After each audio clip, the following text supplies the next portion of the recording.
여러분 안녕하세요. 행정의 달인 박교수 TV의 박재현입니다. 오늘 어떤 업무 소개해 주실 건가요?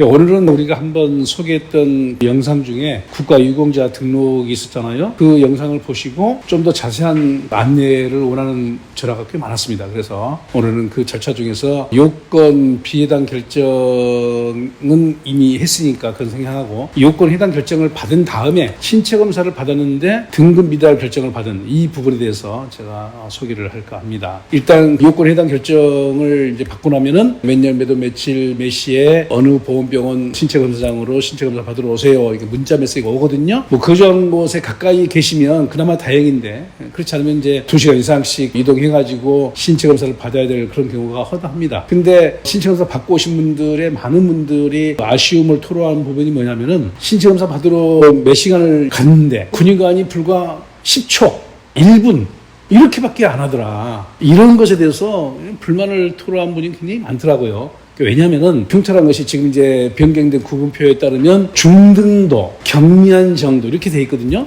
그게 이제 명확하게 계량화돼가지고 남아있는 흉터가 자료됐을 때 몇 센치 이상, 몇 센치 미만 이렇게 됐으면 알 수 있잖아요. 물론 지금도 기준이 있습니다. 3cm 기준이 있지만 구분표에는 중등, 경 이렇게 돼 있거든요. 자기가 볼 때는 육안으로도 볼 수 있는 그런 흉터인데 이게 무슨 뭐 경미한 것이냐 이런 생각은 당연할 수가 있죠. 근데 이제 군의관의 입장에서는 하루도 많은 사람들의 신체 검사를 해야 되기 때문에 그런 이제 애로사항은 이럴 수 있지만 뭐 신체 검사 받는 사람 입장에서는 너무 서운하죠. 고작 이거 10초, 뭐 길어봐야 1분 보게 하려고 이렇게 나를 이 멀리까지 오라고 했느냐 이런 것에 대해서는 좀 불만이 있죠. 그런 신체 검사를 받고 와서 이제 다행히 이 등급 해당이 돼가지고 대상자 결정이 된다고 한다면 그나마 다행이지만 등급 기준 미달로 돼가지고 부상 공경 적용 비대상자 결정 통보가 오게 되면 상당히 불쾌하죠. 내가 이제 잠시 잊고 있었던 그날의 기억도 나고 왜 이게 안 되느냐, 내가 뭐 이렇게 돈 달라고 했느냐, 무슨 많은 혜택을 얻자고 했느냐, 나는 내 국가를 위해서 헌신한 행위에 대해서 이렇게 상처를 받았는데 그걸 인정해달라. 그럼 명예롭게 내가 이렇게 얻기 위해서 한 것인데 그걸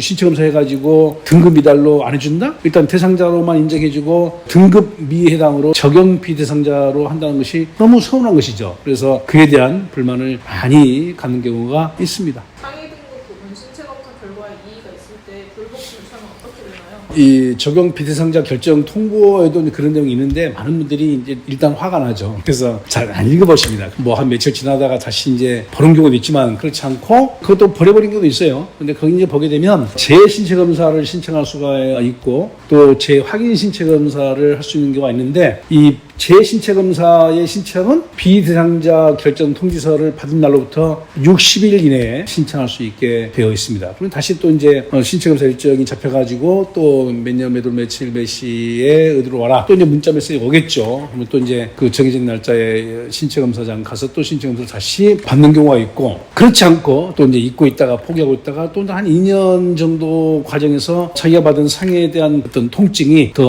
강화됐다든지 또는 뭐 이제 재발됐다든지 이런 경우는 2년이 경과된 이후에는 다시 재확인 신체 검사 신청을 할 수가 있습니다. 이때는 반드시 이제 상위처가 악화됐다든지 또는 재발됐다든지 이런 부분에 대한 병원의 진단서, 병원은 뭐 당연히 국가보훈처, 국가보훈처도 2023년 6월부터 승격돼가지고 국가보훈부로 명칭이 바뀝니다. 지금 현재 국가보훈처에서 지정하는 병원, 쉽게 생각하면 그 지역의 대학병원 생각하시면 됩니다. 대학병원에서 진료 받아가지고 상위가 악화됐다든지 또는 재발됐다는 것에 대한 진단서를 발급받아가지고 재확인 신체검사를 신청하게 되면 다시 또 이제 신체검사를 받게 되겠죠. 그래서 병원의 진단서를 참고해가지고 그게 인정되게 되면 다시 또 이제 적용 대상자로 결정되면 이제 그 다음에 등록 절차로 진행이 될 것이고, 그런데 많은 분들이 뭐 다시 이제 보험병원 신청해서 받아봐야 뻔한 거 아니냐, 물론 부정할 수는 없습니다. 왜냐하면 이제 자기가 했던 판단에 대한 재판단을 해서 그걸 바꾸는 것이 사실은 어찌 보면 자기 부정일 수도 있잖아요. 그래서 보험병원 신청검사 받아봐야 뻔하더라 이런 생각들을 하신 분들이 굉장히 많습니다. 그래서 재신체검사라든지 또는 재확인 신체검사 절차를 거치는 것을 선호하지 않고 곧바로 행정 심판을 청구하는 경우가 제법 많습니다. 그런 경우는 비대상자 결정 통지를 받은 날부터 90일 이내, 그 기간은 제척 기간이기 때문에 예외 없이 적용되기 때문에, 예전에도 이제 행정심판 청구 절차의 기간에 대해서 저희들이 영상을 한번 제작해서 올린 게 있었었는데 그 부분을 참고하십시오. 그래서 그 기간이 경과된 경우도 예외적으로 청구할 수 있는 경우는 있습니다. 그런 경우는 이전 영상을 참고하시고요. 90일 이내에 행정심판을 청구해서 조금 더 객관적인 지위에 있는 중앙행정심판위원회의 심리를 거쳐보자 해서 심판을 청구할 수가 있고요. 또 그 심판 청구의 결과에 대해서도 불복을 할 경우는 또 법원에 행정소송을 제기할 수도 있습니다. 그런 절차들이 있다는 것을 잘 생각하시고, 어떤 절차를 진행한 것이 나에게 좀 더 유리할 것인가 하는 것을 좀 이렇게 생각해 보시고, 그게 판단이 잘 안 서시면 여기 있는 전화번호로 전화 주시면 자세하게 안내 상담을 해드리도록 하겠습니다. 그럼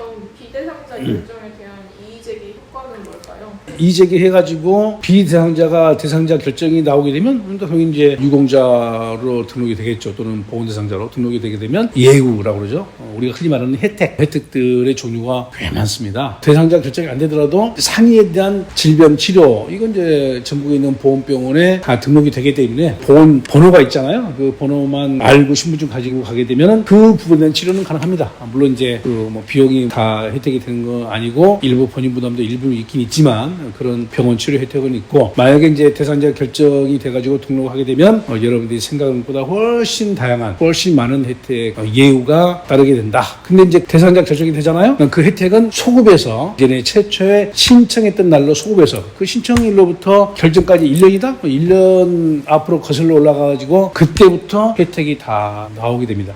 그 혜택은 이제 지원금의 문제겠죠. 지원금이 뭐 1년 동안 못 받았다? 그게 이제 한꺼번에 일시금으로 지급이 되는 그런 혜택이 나오게 되겠습니다. 오늘 저희가 준비한 영상은 여기까지고요. 국가유공자 또는 보험보상사용자 관련된 영상의 내용을 보시고 또 이런 부분은 어떻느냐라는 부분들에서 의문을 갖고 상담을 요청하게 되면 안내드리고, 또 필요하다고 생각하면 또 다른 또 이제 영상을 만들어서 올리도록 하겠습니다. 여러분들께서 영상을 잘 보시고 궁금한 사항이 있으면 꼭 전화 주십시오. 제가 여러분들에게 상세하게 안내 상담을 드리도록 하겠습니다. 우리는 다음 영상 또 준비해서 다음에 또 뵙게 되겠습니다. 끝까지 시청해 주신 여러분 고맙습니다.